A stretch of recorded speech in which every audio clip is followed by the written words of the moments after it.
Keith Hutchinson, known to his friends as Hutch, had always thought of himself as the captain of any infield he'd ever been a part of, all the way back to his first year of Little League.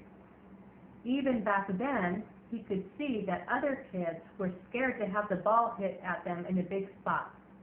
Not Hutch. It was the shortstop in him. If the ball was in play, he always wanted it to be his play, especially now, because the game was on the line now. And it wasn't just any old game. It was the biggest game of the summer so far.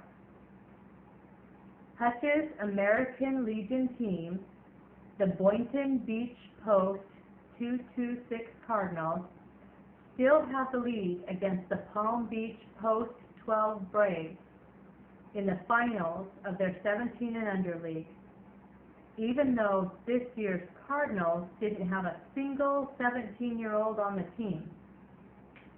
But their lead was down to a single run now, 7-6. They were in the bottom of the ninth at the Santa Lucia's Athletic Complex in Lantana. Bases loaded for the Braves, 1 out to go.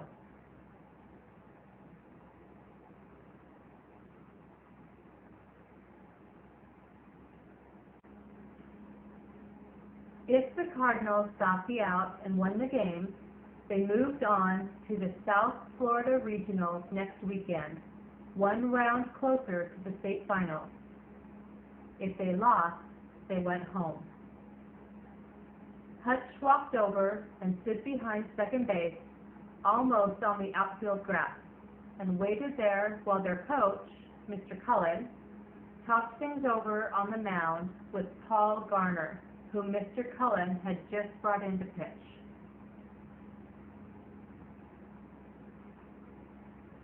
Hutch knew that everybody on their team knew that Paul was going to be the last Cardinals pitcher of the night, win or lose. He was going to get an out here and their season would continue, or the Braves cleanup hitter, Billy Ray Manning, known as Man-Up Manning, was going to hit one hard someplace, and it would be the Braves who'd be playing the next round. Hutch and his teammates would be done for the summer. Done like dinner. No more baseball, just like that. He didn't even want to think about it. Paul was one of his favorite guys on the team, normally their starting left fielder, but he was only the 4th best pitcher they had.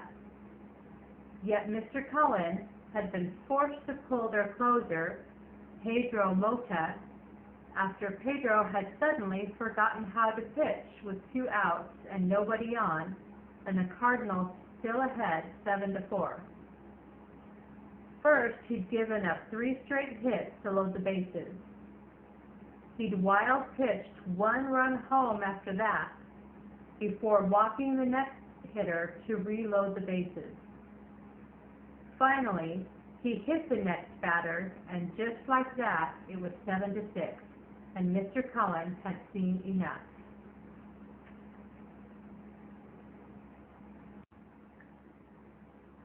Now, the one guy in the world they didn't want to see at the plate, Man-Up Manning, a 17-year-old lefty who actually did look like a man to Hutch, was standing next to the plate, waiting to get his swing.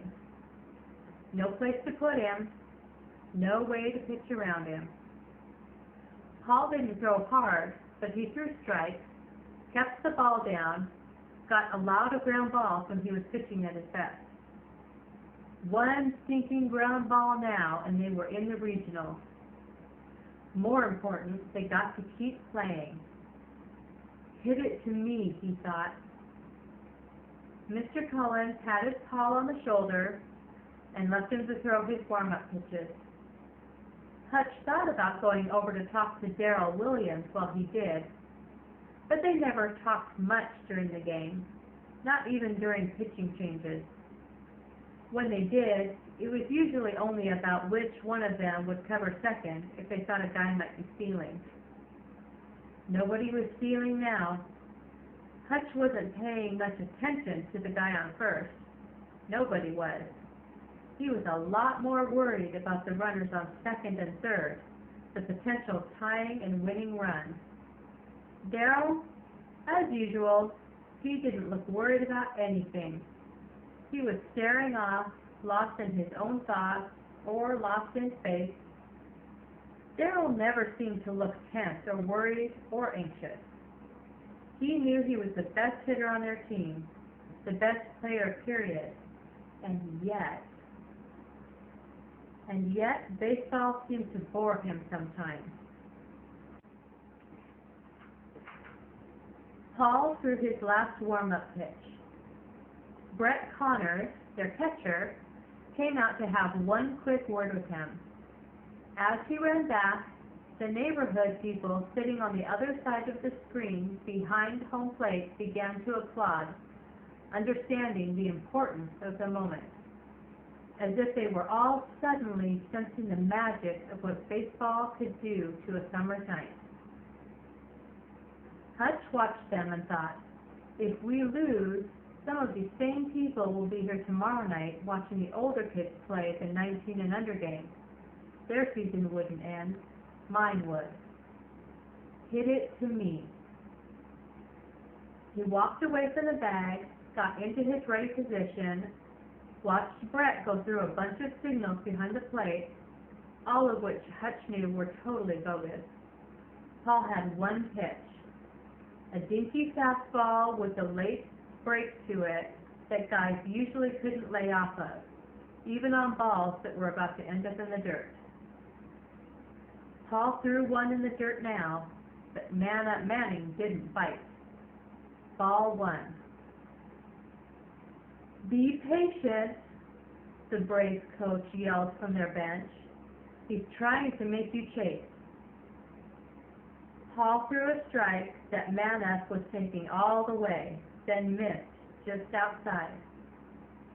2-1. Still a hitter's count, the Braves coach said. Is it ever, Hutch thought.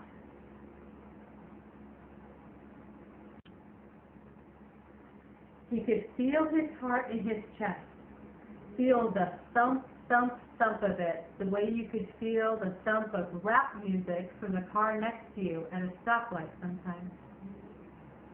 Knowing that this was when he loved playing baseball so much, he thought his heart might actually explode. He loved it all the time, Hutch knew, loved it more than anybody he knew, on his team or any team he'd ever played on. Loved the history of it, loved the stats and the numbers and the way they connected the old days to right now. Most of all, Hutch loved it when you were playing to keep playing, when you were at the plate the way Man Up was, or standing in the middle of a diamond like this and hoping, begging for the ground ball that would get you and your teammates the heck out of here with a win. Paul Garner took a deep breath to settle himself, let it out, shook his pitching hand before he got back on the rubber. Because of the way Paul snapped his wrist, his ball broke more like a screwball, which meant away from lefties. He threw his very best pitch now, on the outside corner, at the knees, right where Brett Connors had set his glove. And as mighty a swing as Man Up tried to put on the ball, swinging for the fences all the way, going for the grand slam hero swing, the best he could do was stick the end of his bat on it. It would have been a weak grounder for anybody else. But Man Up truly was a beast, even when he got a beat on a pitch this way. He hit it hard the other way, toward the shortstop hole between second and third. Instinctively, as soon as he saw the ball come off the end of the bat, Hutch was moving to his right. knowing that the only chance they were going to have, if the ball didn't end up in left field, was a fourth at second. The shortstop and Hutch processed all that in an instant. Only he wasn't the shortstop. Darrell was.